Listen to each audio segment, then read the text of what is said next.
ছাত্রদের যে মেইন যে আন্দোলনের যে মূল ভিত্তি ছিল সেটা ছিল কোটা আন্দোলন। আমরা তো সবাই চেয়েছিলাম যে সুষ্ঠুভাবে যাতে সুন্দরভাবে কোটা আন্দোলনটা যাতে সম্পূর্ণ হয়, কিন্তু সেটার পরিণতিতে কি হয়েছে বা কি করেছে বিগত সরকার সেটা তো আমরা সবাই দেখেছি, যার কারণে আন্দোলনটা এই অবধি আজকে গিয়েছে। এখন যেহেতু আমরা সরকার পতন করেছি, আমরা এখন চাচ্ছি যাতে নতুন যে সরকার এসেছে সে যাতে আমাদের সবাই, শুধু ছাত্র না সাধারণ জনগণ সবাই আমরা যেভাবে আছি, সংখ্যালঘু সবাই গোষ্ঠী যেভাবে আছি সবাই যাতে ভালোভাবে থাকতে পারে, সবার যাতে সমান অধিকারটা মানে আছে, কেউ যাতে বঞ্চিত না হয়, আমরা সেই জিনিসটা আর কি চাই। আর 71 সালে মহান মুক্তিযুদ্ধের মাধ্যমে দেশ স্বাধীন করি। স্বাধীন করার পর থেকে যে সরকারই কিন্তু এসছে, আমাদের যে ম্যান্ডেট বা আমরা যে উদ্দেশ্য নিয়ে এই দেশ স্বাধীন করছিলাম, আমাদের রাষ্ট্রের যে মূল চেতনা ছিল, যে আমাদের সংবিধানের যে 4টা মূলনীতি, জাতীয়তাবাদ, গণতন্ত্র, ধর্মনিরপেক্ষতা এবং সমাজতন্ত্র, এখান থেকে কিন্তু আমরা বিচ্যুত হয়ে বিভিন্ন যে সরকার এসেছে তাদের মন মতো করে সংবিধান পরিবর্তন করে বা ক্ষমতা কুক্ষিগত করার জন্য তারা স্বৈরাচারের ভূমিকায় অবতীর্ণ হয়েছে। ঠিক অনুরূপ শেখ হাসিনা বা বিগত সরকার এই কাজটাই করেছে।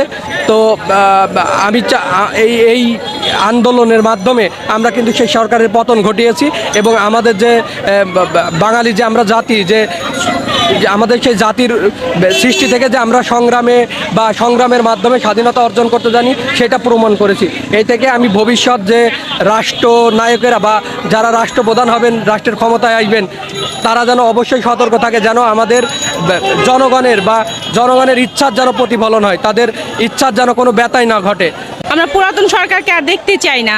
কেন? পুরাতন সরকার আমাদের অনেক কিছু করে গেছে, আমাদের ছেলেদের, আমাদের ভাইদের অনেক কিছু হত্যা করেছে। আমাদের ডক্টর ইউনূসের কাছে একটাই দাবি, আমরা নতুন সোনার বাংলাদেশ চাই, যেখানে মতামত থাকবে, সবার কথা বলার অধিকার থাকবে, সবার এক রকমের মতামতটা ক্লিয়ার থাকবে, সব কিছু একই রকম থাকবে, যে আমরা কেউ কোন ধর্মে সেটা থাকবে না, সবাই একসাথে চলতে চাই, সবাইকে নিয়ে বাঁচতে চাই।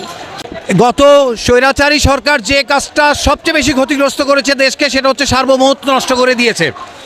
আপনারা যদি বলেন বিডিআর, যেখানে পিলখানার যে পরিকল্পিত হত্যাযজ্ঞের মাধ্যমে আমাদের সার্বভৌমত্ব ভুলণ্ঠিত হওয়া শুরু হয় এবং গত 15 বছর আমাদের সার্বভৌমত্বটা বিকৃতভাবে আমাদের কাছে ছিল। তো একটা সার্বভৌমত্ব বিরোধী শক্তি এবং জোট জেগে উঠেছিল। এইটা আপনি যদি বলেন নির্বাচনগুলো হয়েছে ইন্ডিয়ান স্বরাষ্ট্র সচিবের উপস্থিতিতে বাংলাদেশে জোর জবরদস্তিমূলক হয়েছে। পূর্ববর্তী সরকার ক্ষতি কি করেছে আমরা সকলেই জানি। আমাদের এই যে আজকে আমি যেমন কথা বলতে পারছি, বা আজকে আমরা দেখছি বিভিন্ন ধর্মবর্ণের মানুষ এসেছে এবং তারা স্বাধীনভাবে নিজেদের মত প্রকাশ করছে বা নিজেদের কার্যক্রম পরিচালিত করছে, যা ইতিপূর্বে ছিল না। এই স্বাধীনতাটাকে হরণ করা হয়েছিল। পাশাপাশি আমাদের দেশ সে প্রচুর পরিমাণে দুর্নীতি ছিল, অনেক বৈষম্য ছিল।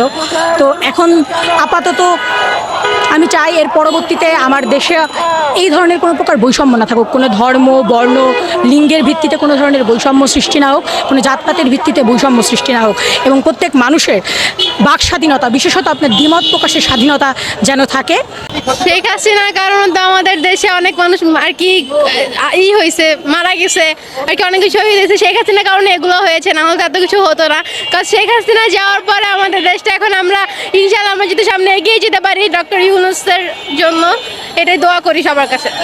1971 তো যুদ্ধ আমরা দেখিনি, 2024-এ আমরা অবশ্যই অংশগ্রহণ করেছি। ছাত্র জনতা, সেই ছাত্র জনতার রক্তের বিনিময়ে, প্রাণের বিনিময়ে, অশ্রুর বিনিময়ে যে স্বাধীনতা আমরা পেয়েছি, এটা আমরা বৃথা যেতে দিব না। সেই জন্য আমরা আজকে এই যে 1 মাস পূর্তি উপলক্ষে এখানে এলাম। সেই সাথে বলতে চাই আমাদের ডক্টর ইউনূস স্যারের কাছে আমাদের একটাই আবেদন, যে ওনার হাতে আমরা জানি, আমাদের বিশ্বাস উনি যেমন বিশ্বের কাছে নিজেকে গ্রামীণ ফোন দিয়ে পরিচিত করেছে, আমাদের দেশকে পরিচিত করেছে। রাষ্ট্র কাঠামো হবে, সেক্ষেত্রে আমরা চাই নতুনভাবে কোনোভাবে যাতে ফ্যাসিবাদ পুনর্মঞ্চায়িত না হয়, কিংবা যেই নামেই বলি না কেন, বর্তমানে যে কাঠামো রয়েছে, রাষ্ট্র কাঠামো রয়েছে, সেটির মাধ্যমেই কিন্তু আওয়ামী লীগ সরকার বলি বা বিগত দিনের যে সকল স্বৈরশাসকরা ছিল, তারা নিজেদের মতো করে একটি ফ্যাসিবাদী চরিত্র হিসাবে নিজেদেরকে উপস্থাপন করেছিল। আমরা চাই না নতুনভাবে আর কোনো সরকার, আর কোনো দল এই ফ্যাসিবাদের মধ্যে জড়িয়ে পড়ুক এই কাঠামোকে ব্যবহার করে।